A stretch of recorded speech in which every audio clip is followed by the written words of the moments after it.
Hello everyone, নিয়ে আইলাম আর একটা নতুন ব্লগ। তো আজকে একটু সকাল সকাল উঠে গেছিলাম, কেননা ঘরে জল আসলো না।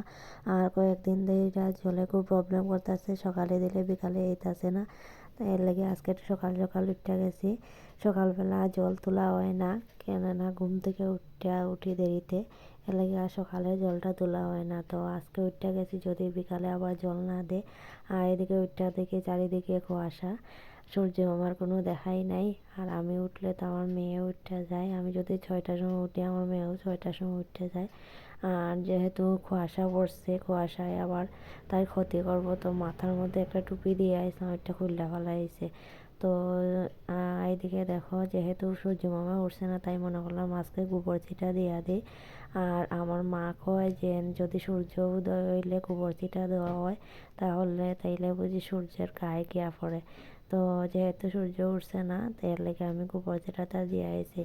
আর আমি গোবর ছিটা খুব কম দেয়, কেননা আমি উঠিও অনেক দেরি করিয়া ওঠার কারণে আমার দেওয়ার হয় না। এদিকে উঠান বাড়ি ঝাড়ু দিলাইছি, যেহেতু মনে করছি যে আজকে তাড়াতাড়ি রয়েছে, তাড়াতাড়ি কাজ সারমু, কিন্তু আর কই হইল। সারাদিনও আজকে কাজ সারতে পারলাম না। সারা বিকালে মানে পুরো সন্ধ্যা পর্যন্ত কাজ করছি। আর এদিকে দেখো, যেহেতু এখন ঠান্ডা দিন, মেয়ে প্রচণ্ড শীতে, আর ও তো কইতে পারে না যে শীত ধরছে। আর বিছানার মধ্যে শীতই আইসলো রাত্রিবেলা। যেহেতু এখন ঠান্ডা দিন, বিছানা ভিজা থাকলে আর তাই তো এখন একটু বড়ও হয়েছে, আর ওর শির মধ্যে গন্ধ। তো এরকম গন্ধ আমি আবার সহ্য করতে পারি না, পেচ্ছাপের গন্ধ। তো আমি এটা লেপার তোষকটা তুলে রেখে আইসি, আর রোদ্রতে দেবো। আর এদিকে রান্নাঘরটা ঝাড়ু দিয়ে রান্নাঘরটা পরিষ্কার করিয়া তারপরে যাবো আইমু। তো ওইদিকে রান্নাঘর ঝাড়ু দিয়েছিলাম, আর এদিকে দেখো আমি ক্যামেরা মোবাইলটা নিচে রাখছিলাম, আর মোবাইলের কাছে গিয়া তাই বইয়া রয়েছে। যেহেতু আমি যে ব্লগগুলি বানায় কোনো স্ট্যান্ড ইউজ করি না, তো আমার খুব কষ্ট হয় ভিডিওগুলি বানাইতে। ওইখানে এক জায়গায়, ওইখানে একবার রাখবো, ওইখানে একবার রাখবো, রেখে সেটা তারপরে ভিডিওগুলি শ্যুট করি। আর ইচ্ছা আছে একটা ভিডিও মানে স্ট্যান্ড কিনবো, যে খুব ইচ্ছা যে যদি ফেসবুক থেকে আমার পেমেন্ট করে, তাইলে গিয়ে সেটা আমার একটা স্ট্যান্ড করার ইচ্ছা আছে ফেসবুকের টাকা দিয়েই। আর জানি না কবে পাইমো।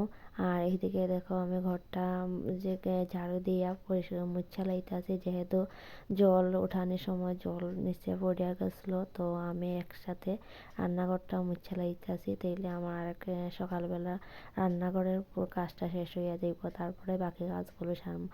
আর এদিকে দেখো মেয়ে তো আমি ঘর মুছতেছি মানে তাই নকল করবই।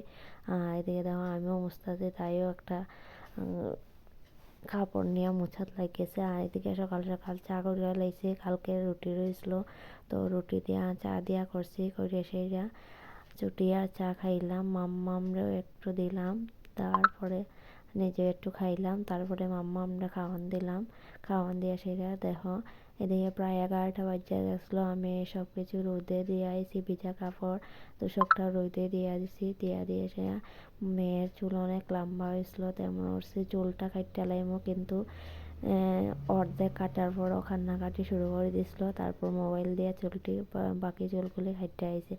আর এদিকে স্নান, মেয়ে আর আমি একসাথে স্নান করিয়া লাইছি, স্নান করিয়া এদিকে রান্না বসাই দিছি। তো আজকে রান্না করছিলাম শিম করুয়া, আলাই পাতা বাটা, আর মেয়ের লেগে একটু ম্যাগি সিদ্ধ করছি, সিদ্ধ করে তাইরা খাওয়াই লইছি। তারপর ল্যাপ তোষকগুলি রোদ্রের থেকে আইন না বাকি এগুলি গুছাইয়া রেখা দিলাম, রেখা দিয়ে এসে তারপরে বাকি কাজ। আর মাছ আজকে সকাল থেকে খুব কোমরে ব্যথা করতেছে, প্রচণ্ড ব্যথা করতেছে, সহ্য করার মতোই নাই। তাও মুখ বুজে সহ্য করতেছি, তারপরেও কিছু কিছু লোক আমার কয় যে আমি সারাদিন কী করি।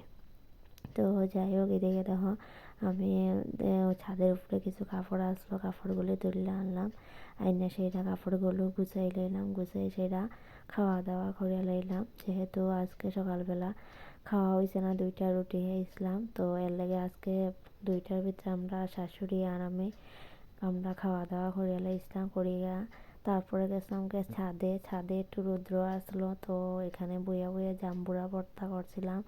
আর রৌদ্রের মধ্যে একটু বয়া একটু কোমরটা খুব আরাম লাগছিল। শীতের দিন হলে কোমরের ব্যথাটা একটু বেশি বেড়ে যায়।